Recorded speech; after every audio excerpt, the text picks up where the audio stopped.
so sweet. Happy birthday to Babe, judul lebaran tak ada? Judul lebaran tak ada? Oh, lagi sekali Nadia. Jodoh lebaran lagi sekali Nadia.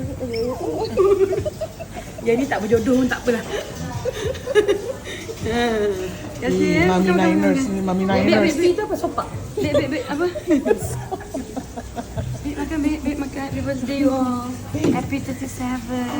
Birthday babe. Tengok tu. Apa duit? Contoh Ada baju kat tenda. Kau memang tak pergi datang. Aku tak nak orang-orang tu dah macam sekarang. So aku dari gini, dari pada anak, aku tak ada anak. Jadi jangan kacau. Orang biasa main tak tahu kau ni. Malu. Aku tak berbisa sama-sama. Buat saya tanya baik-baik dia. Lepas tu, aku sampai kau yang jadi isteri dahaka tak? Tak cium bau syurga kau. Aku sampai kena pun tak buka.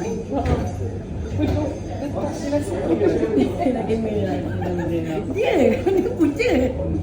Kau cakap apa belum ni? Kau jadi tengok mak dia bebe tu. Lepas tu kan, yelah. Lepas tu dia record. Kiar. Apa nama tu? Macam tu. Macam nama tu. I pun tak siapa. 163. 163. Rumah kan maksud, it's 163 Dave. I remember tu saya ada kawan korang. Apa yang mas? Alah yang depan ada lepak. Tak adalah kali sangat lepak situ. Orang tadi, I go, what curry is that? Indian curry? Curry? Every month you need to pay? Oh my god. I cash, everything cash. I had a black card.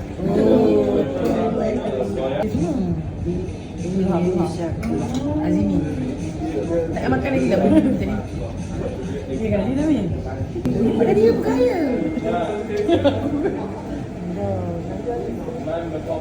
Aduh tadi.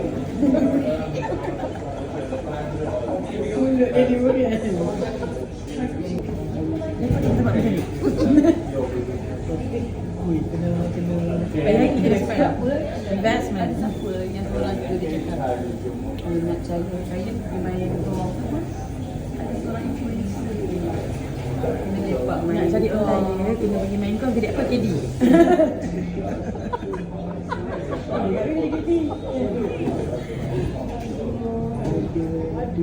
Ikut.